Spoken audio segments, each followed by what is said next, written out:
Di sebuah lembah yang permai, di bawah naungan Gunung Kutu yang berdiri megah, terhamparlah sebuah kerajaan bernama Timbanganten. Pusat pemerintahannya, yang dikenal sebagai Korobokan, adalah jantung dari sebuah negeri yang subur dan makmur, sebuah permata di tanah Pasundan, di mana rakyatnya hidup dalam ketentraman. Raja mereka adalah Sunan Ranggalawe, seorang pemimpin yang namanya selalu disebut dalam setiap doa, seorang penguasa yang keadilannya telah menjadi dongeng pengantar tidur bagi anak-anak di seluruh negeri.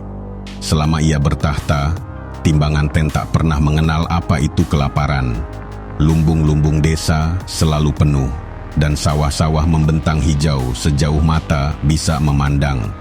Sunan Ranggalawe adalah raja yang sungguh-sungguh memperhatikan kehidupan seluruh rakyatnya, sebuah nama baik yang ia jaga dengan segenap jiwa dan raganya. Setiap keluh kesah yang sampai ke telinganya adalah bebannya, dan setiap senyum yang terukir di wajah rakyatnya adalah kemenangannya.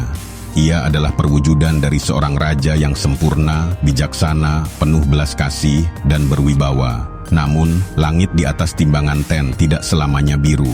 Perlahan tapi pasti, musim kemarau mulai merayap masuk dengan keganasan yang belum pernah disaksikan sebelumnya. Awalnya, ia hanya datang sebagai hari-hari yang terasa lebih terik dari biasanya, lalu menjadi minggu-minggu tanpa setetes pun hujan, yang kemudian berubah menjadi bulan-bulan panjang yang kering dan mencekik. Sungai-sungai yang dulu mengalir deras kini hanya menyisakan alur-alur berbatu yang putih dan mati. Sawah-sawah yang dulu subur kini pecah-pecah, tanahnya retak seperti kulit ular yang mengering, mengubah permadani hijau yang indah menjadi hamparan debu coklat yang tak bernyawa. Kondisi tanah di sekitar pegunungan itu, yang di beberapa bagian memang berpasir dan gersang, semakin memperburuk keadaan, seolah alam sendiri telah bersekongkol untuk melenyapkan kehidupan di Timbanganten. Krisis yang tadinya hanya berupa bisik-bisik kekhawatiran di pasar-pasar kini telah menjadi jeritan penderitaan yang nyata dan memilukan. Kelaparan mulai mengintai di setiap sudut desa. Ternak-ternak mati karena kehausan, dan tangisan anak-anak yang lapar menjadi musik latar yang menyayat hati di seluruh penjuru kerajaan. Sunan Ranggalawe, sang raja yang begitu dicintai, kini harus menyaksikan rakyatnya menderita tepat di depan matanya. Setiap hari, ia berjalan melewati alun-alun istana, melihat wajah-wajah yang lesu dan mata-mata yang telah kehilangan harapan. Nama baiknya sebagai seorang raja yang ia bangun di atas fondasi kemakmuran dan kedamaian, kini diuji oleh kekuatan alam yang tak bisa ia kendalikan. Tekanan batin membebani pundaknya, terasa lebih berat dari gunung itu sendiri. Ia menghabiskan malam-malam tanpa bisa tidur, terus-menerus berdiskusi dengan para patih dan penasehatnya, berusaha mencari jalan keluar dari bencana yang mengancam akan menelan kerajaannya. Keputusasaan mulai merayap ke dalam hatinya, sebuah perasaan yang sangat asing bagi seorang pemimpin yang terbiasa memegang kendali penuh. Kemarau ini bukan lagi sekadar bencana alam, ia adalah sebuah cermin raksasa yang memantulkan batas dari kemampuannya. Di tengah penderitaan rakyatnya, Sunan Ranggalawe akhirnya sampai pada satu kesimpulan yang terasa begitu drastis, namun tak terhindarkan. Untuk menyelamatkan Timbanganten, ia harus menciptakan sebuah sumber air yang baru. Sebuah danau, atau situ dalam bahasa setempat, harus segera dibangun. Sebuah danau yang sangat besar, yang mampu menampung air hujan jika kelak langit berbaik hati menurunkannya, dan mampu mengairi kembali ladang-ladang yang sekarat. Keputusan ini, yang lahir dari niat paling mulia untuk menyelamatkan ribuan nyawa, tanpa ia sadari telah menempatkan kakinya di sebuah jalan yang akan membawanya menuju sebuah tragedi yang akan mengubah takdir negerinya untuk selamanya. Di tengah hiruk-pikuk istana dan derita rakyat yang semakin menjadi-jadi, ada satu sosok yang hidup dalam dunianya sendiri, terpisah dari gemerlap kekuasaan yang seharusnya menjadi miliknya. Ia adalah Maharaja Inten Dewata, kakak kandung dari Sunan Ranggalawe. Berbeda dengan adiknya yang menikmati kemegahan takhta, Inten Dewata memilih untuk menepi dari keramaian, tinggal di sebuah pedesaan yang tenang, jauh dari segala intrik politik di Korobokan. Ia tidak pernah menginginkan kehidupan yang penuh dengan kemewahan dan sorotan. Ia hanya mencari kedamaian di sebidang tanah yang menjadi miliknya. ditemani oleh seorang pengasuh sekaligus penasihatnya yang sangat setia dan berusia sangat lanjut, Batara Rambut Putih. Namun, ketenangannya bukanlah sebuah pilihan yang lahir dari kerendahan hati semata. Di balik sikapnya yang menyendiri, tersimpan sebuah luka lama yang tak pernah bisa sembuh. Menurut aturan waris yang tak tertulis, sebagai anak sulung, Inten Dewata adalah pewaris sah dari takhta Kerajaan Timbanganten. Akan tetapi, tradisi dan hukum adat telah menolaknya. Haknya dilewati begitu saja, semata-mata karena ia terlahir sebagai seorang wanita. Takhta yang seharusnya menjadi miliknya diserahkan kepada adiknya, Ranggalawe. Peristiwa ini adalah sebuah pengkhianatan sunyi yang telah membentuk seluruh jalan hidupnya, menanamkan rasa ketidakadilan yang begitu mendalam di dalam jiwanya. Ketika para utusan dari Ranggalawe datang dengan membawa rencana pembangunan danau, mereka tidak hanya datang untuk meminta sebidang tanah, mereka datang dan menyentuh saraf paling sensitif dari luka lama Inten Dewata. Para menteri telah menemukan sebuah lokasi yang sempurna untuk danau raksasa itu, sebuah lembah yang subur di kaki Gunung Kutu, yang ironisnya merupakan tanah milik Inten Dewata. Bagi Ranggalawe dan para patihnya, ini adalah sebuah solusi teknis untuk masalah kekeringan yang melanda. Namun bagi Inten Dewata, ini adalah babak kedua dari perampasan hak-haknya. Penolakannya datang dengan cepat dan begitu tegas. Ketika Ranggalawe memohon agar ia mau merelakan tanahnya demi keselamatan rakyat, jawaban Inten Dewata memancarkan kepedihan yang telah ia pendam selama puluhan tahun. "Setelah aku tidak jadi raja karena aku seorang wanita," katanya dengan suara yang bergetar namun terdengar begitu tajam, "sekarang tempat tinggalku akan kau rebut juga." Kalimat ini bukanlah sebuah argumen dari seorang bangsawan egois yang tidak peduli pada penderitaan rakyatnya. Itu adalah jeritan hati seorang wanita yang merasa seluruh identitas dan warisannya telah direnggut satu persatu. Tanah itu bukan lagi sekadar properti baginya, ia adalah kedaulatan terakhirnya, satu-satunya wilayah di dunia ini di mana ia masih bisa menjadi maharaja atas dirinya sendiri. Menyerahkannya berarti mengakui sebuah kekalahan total, membenarkan bahwa statusnya sebagai seorang wanita memang membuatnya tidak berharga. Konflik ini dengan demikian telah melampaui sengketa lahan biasa. Ia telah menjadi sebuah benturan antara dua klaim moral yang sama-sama kuat. Di satu sisi, Sunan Ranggalawe berjuang untuk kehidupan ribuan rakyatnya, sebuah tugas suci yang harus ia emban sebagai seorang raja. Di sisi lain, Maharaja Inten Dewata berjuang untuk keadilan dan martabat dirinya, sebuah hak fundamental yang seharusnya dimiliki oleh setiap insan. Keduanya benar dari sudut pandang mereka masing-masing, menciptakan sebuah dilema yang mustahil tanpa ada jawaban yang mudah. Timbanganten kini terbelah bukan oleh kekeringan, tetapi oleh dua hati yang terluka, yang klaimnya sama-sama sah dan sama-sama tak bisa ditawar. Sunan Ranggalawe kini terjebak dalam sebuah kebuntuan yang begitu menyiksa. Rasa cintanya pada rakyat yang menderita berbenturan dengan rasa segan dan sisa kasih sayangnya pada sang kakak. Ia telah mencoba semua jalur diplomasi yang ia tahu. Ia mengirim utusan dengan membawa hadiah-hadiah dan janji-janji manis, namun semuanya ditolak. Ia bahkan datang sendiri, merendahkan dirinya sebagai seorang raja di hadapan kakaknya, memohon dengan segala kerendahan hati yang ia miliki. Namun, Inten Dewata tetap pada pendiriannya. Baginya, ini bukan lagi soal negosiasi, ini soal prinsip. Setiap upaya yang dilakukan Ranggalawe hanya semakin memperdalam keyakinan Inten Dewata bahwa adiknya tidak pernah benar-benar memahami luka yang ia rasakan. Di istana, kesabaran para menteri dan patih mulai menipis. Mereka yang setiap hari harus berhadapan dengan laporan-laporan kematian dan kelaparan tidak memiliki ruang untuk sentimen keluarga. Bagi mereka, masalahnya sederhana, negara membutuhkan air dan ada sebuah lokasi yang sempurna untuk mendapatkannya. Keraguan sang raja adalah sebuah kemewahan yang tidak bisa mereka tanggung lagi. Mereka mulai berbisik-bisik di belakang punggung raja, menyuarakan ketidakpuasan mereka atas apa yang mereka anggap sebagai sebuah kelemahan. Akhirnya, seorang mantri senior yang telah mengabdi pada kerajaan lebih lama dari usia Ranggalawe sendiri, memberanikan diri untuk menghadap. Dengan penuh hormat, namun dengan nada yang tak bisa menyembunyikan kekecewaannya, ia menyuarakan apa yang ada di benak semua orang. "Ampun, Gusti Prabu," katanya. "Kami semua heran melihat Gusti Prabu seolah tidak lagi mengasihi rakyat yang tengah binasa ini. Apakah karena rasa segan kepada seorang wanita, Gusti Prabu rela mengorbankan seluruh negeri?" Argumen itu menusuk Ranggalawe, tetapi sang mantri belum selesai. Ia melanjutkan dengan sebuah manuver politik yang paling tajam.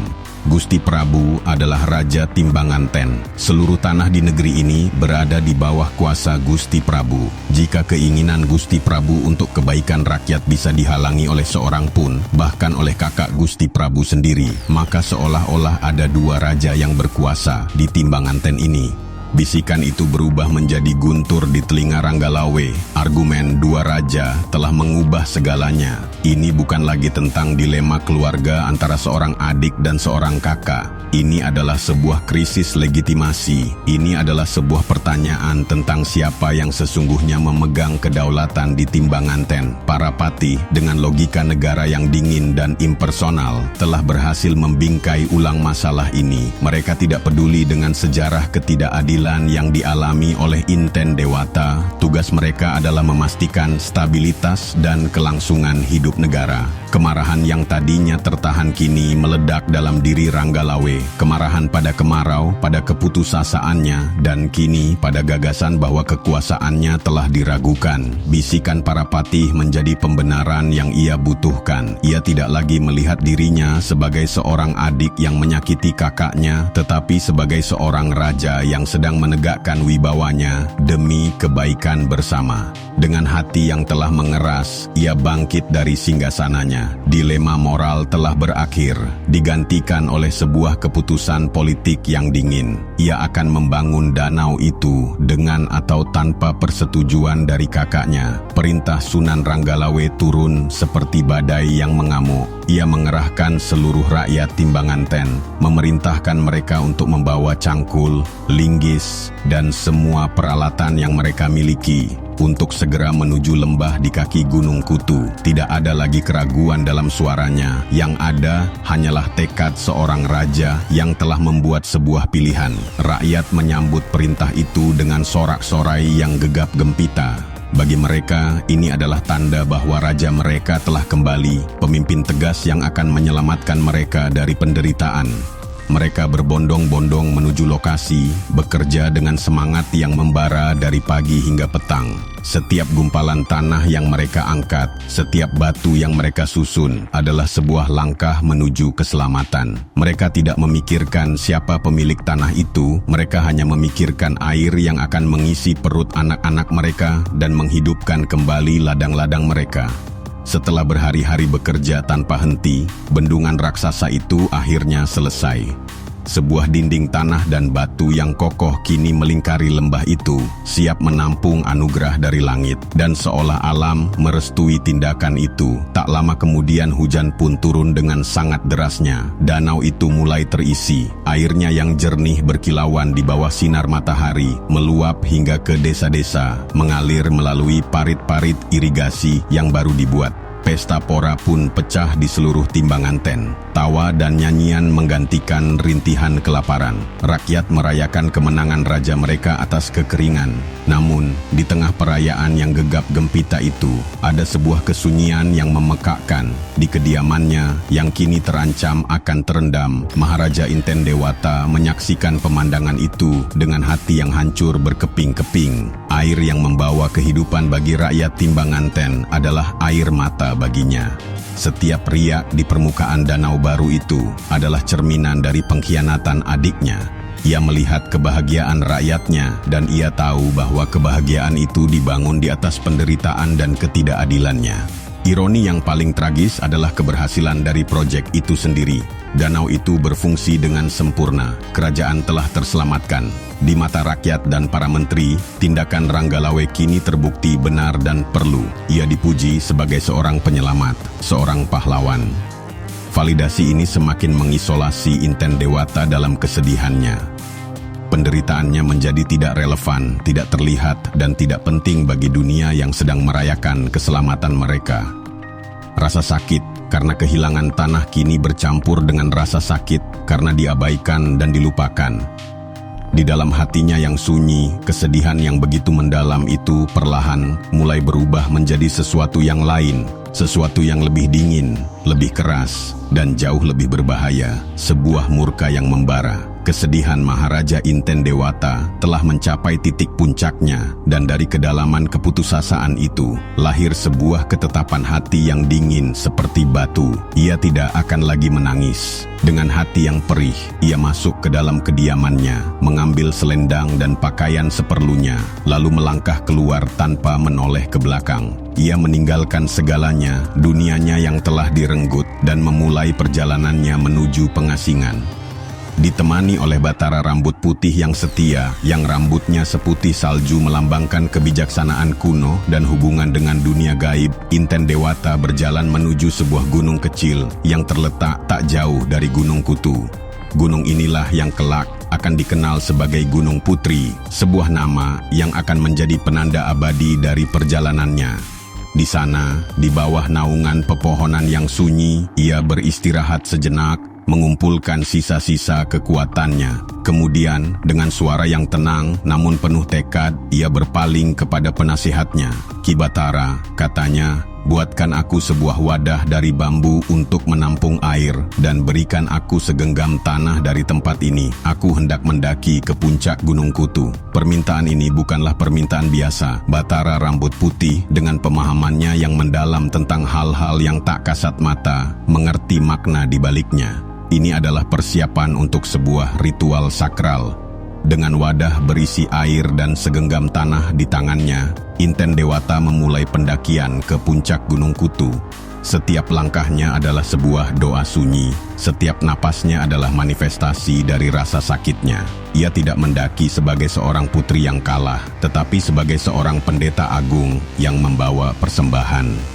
Sesampainya di puncak tertinggi, di mana ia bisa melihat seluruh wilayah Timbangan Ten terhampar di bawahnya, danau buatan adiknya yang berkilauan seperti luka yang menganga, ia berhenti. Di sana, di bawah langit yang luas, ia melakukan ritualnya. Ia tidak mengucapkan kutukan atau mantra jahat. Tindakannya adalah sebuah keadilan restoratif yang simbolis dan kuat. Ia mengangkat segenggam tanah itu, tanah yang mewakili negerinya yang telah dirampas, lalu menebarkannya ke 4 penjuru angin. Kemudian, ia mengambil wadah bambu itu dan menumpahkan airnya ke bebatuan puncak, air yang melambangkan danau yang dibangun di atas air matanya.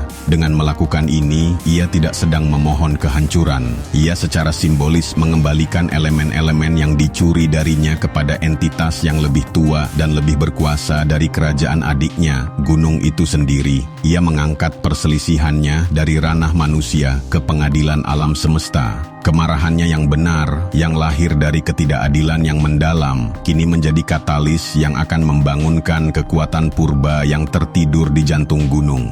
Sesaat setelah Inten Dewata menumpahkan air dan menebarkan tanah, alam seolah menahan napas. Keheningan yang aneh dan mencekam turun menyelimuti puncak Gunung Kutu. Matahari yang tadinya bersinar terik tiba-tiba meredup, seolah tertutup oleh selubung tak kasat mata. Langit di atas Timbangan Ten berubah menjadi kelabu pekat.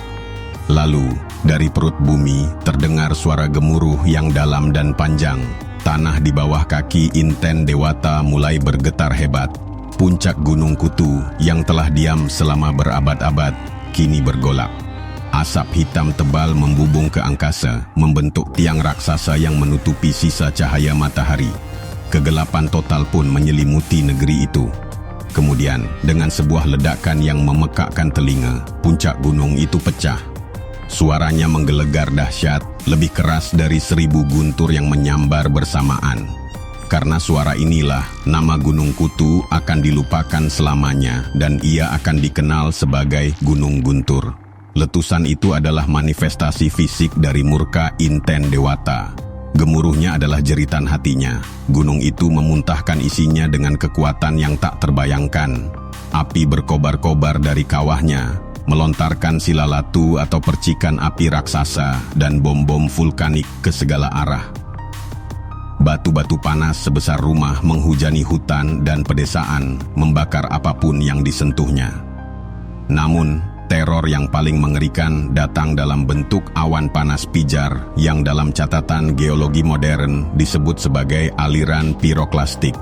Awan kematian ini meluncur menuruni lereng dengan kecepatan mengerikan. Suhunya sanggup melelehkan batu, menelan desa-desa, dan menghanguskan sawah-sawah yang baru saja mulai menghijau. Hujan yang turun bukan lagi hujan air, melainkan hujan abu vulkanik yang pekat dan menyesakkan, mengubah siang menjadi malam selama berhari-hari. Kerajaan Timbanganten yang baru saja merayakan kemenangannya atas kekeringan kini menghadapi kiamatnya. Rumah-rumah hancur lebur, istana megah dikorobokan rata dengan tanah, dan danau yang menjadi sumber kebanggaan kini tertutup material letusan. Ribuan nyawa melayang, terkubur di bawah abu dan batu. Bencana ini bukanlah sekadar peristiwa alam yang acak.